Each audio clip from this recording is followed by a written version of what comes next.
Komunikasi bisnis dapat diartikan sebagai transfer informasi baik secara verbal maupun non-verbal antar individu atau kelompok dalam lingkungan bisnis. Informasi yang dimaksud dapat berupa ide atau gagasan, instruksi atau pendapat, dan sebagainya, serta dilakukan secara personal atau impersonal. Proses komunikasi bisnis berperan penting untuk memastikan setiap aktivitas dalam perusahaan berjalan secara terorganisir, lancar, dan efektif. Secara sederhana, negosiasi adalah proses komunikasi antara dua belah pihak atau lebih yang memiliki kepentingan berbeda. Negosiasi akan dilakukan untuk menemukan titik tengah antara perbedaan tersebut, sehingga terjalin kesepakatan yang menguntungkan semua pihak.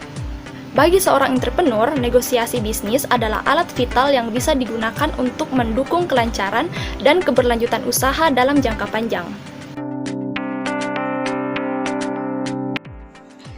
Strategi negosiasi.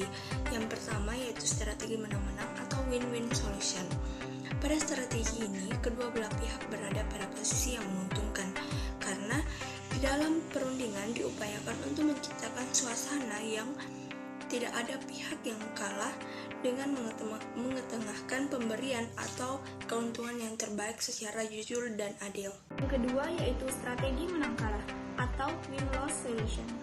Merupakan strategi yang bertujuan untuk memperoleh kemenangan dengan keinginan untuk mengalahkan pihak lain yang menguntungkan diri sendiri dan merugikan pihak lain.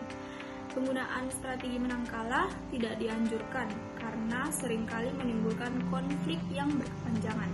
Strategi berikutnya yaitu strategi kalah-kalah atau loss-loss solution, di mana merupakan strategi yang merugikan kedua belah pihak karena keduanya merupakan pihak yang kalah.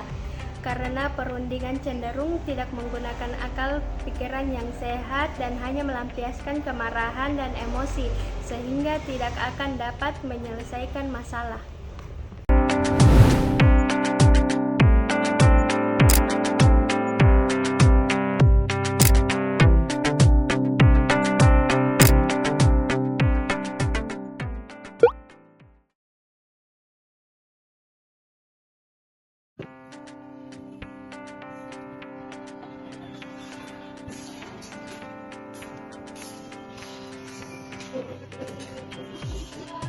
Selamat semua.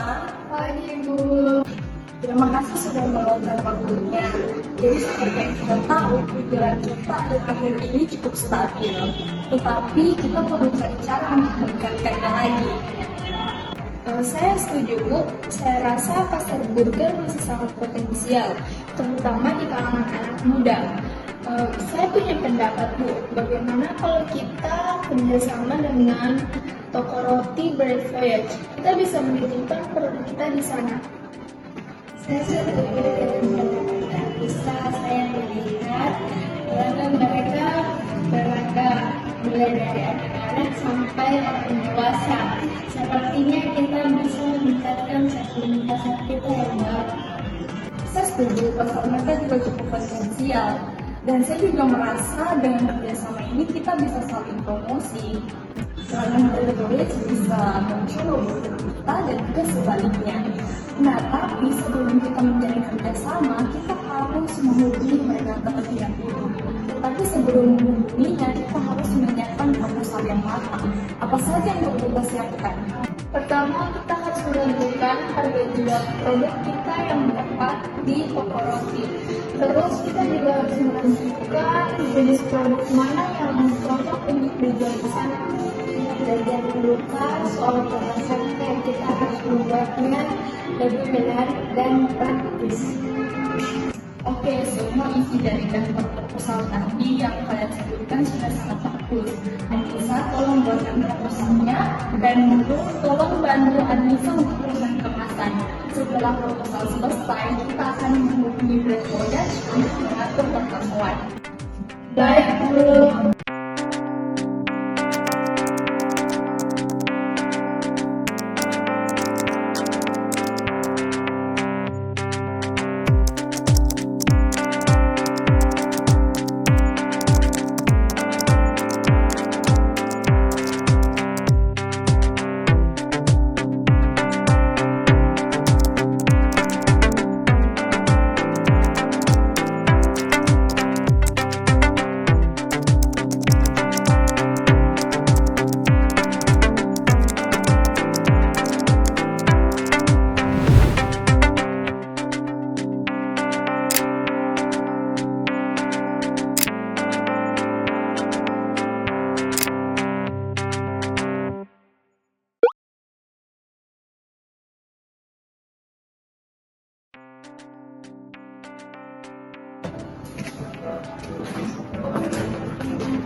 Selamat siang. Selamat siang.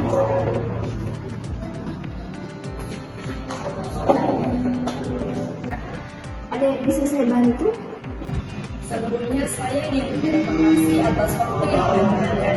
Perkenalkan, saya Diva dari Burger. Di sini saya ingin membahas tentang kelanjutan kerjasama dengan ekonomi data. Oh ya baik, tapi sebelumnya saya ingin bertanya mengapa Anda mau bekerja sama dengan toko roti kami? Kami melihat potensi besar untuk memperluas jangkauan pasar kami di sini. Pelanggan Brand Voyage pasti akan menyukai burger kami. Di sini kami memiliki jenis produk yang berbagai macam, mulai dari yang klasik hingga yang kekinian. Di sini kami juga menggunakan bahan baku yang berkualitas tinggi dan cukup segar. Cukup menarik, tapi saya perlu mempertimbangkan kerjasama kita karena sejujurnya kami sudah mempunyai banyak produk untuk tahun depan. Kami mengerti, tapi dengan adanya burger, pilihan produk dari toko Anda semakin beragam dan menarik. Kerjasama ini juga akan menguntungkan bagi kita berdua karena pelanggan Brand Voyage akan merasakan menu yang beragam, sedangkan Eat Burger akan mendapatkan akses yang lebih luas ke pelanggan. Selain itu, kami sangat fleksibel. Kami bisa menyesuaikan jenis burger dan jumlahnya sesuai dengan permintaan Anda. Selain itu, kami juga bisa menyiapkan bahan promosi yang menarik bagi pelanggan. Oh ya, tapi bagaimana dengan tempatnya? Terkait hal itu, kami bisa menyediakan tempat yang efisien dan tidak mengganggu tampilan toko. Kami juga bisa menyediakan perlengkapan seperti pemanas burger dan juga kotak kemasan yang menarik. Saya sepakat dengan kerjasama kita. Saya setuju produk Anda dijual di toko kami. Terima kasih Bu Rizky, ini merupakan langkah awal yang sangat baik bagi kita. Senang bisa bekerja sama dengan Anda. Oh ya, saya sangat senang.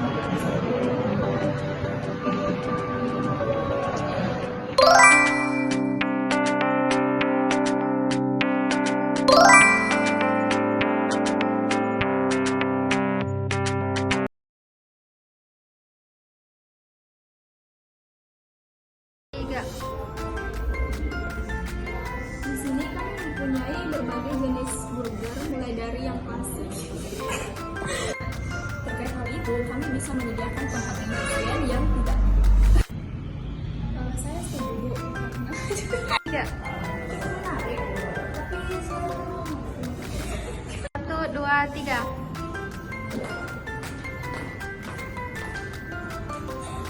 Jadi, Terima kasih banyak Bu Rizky.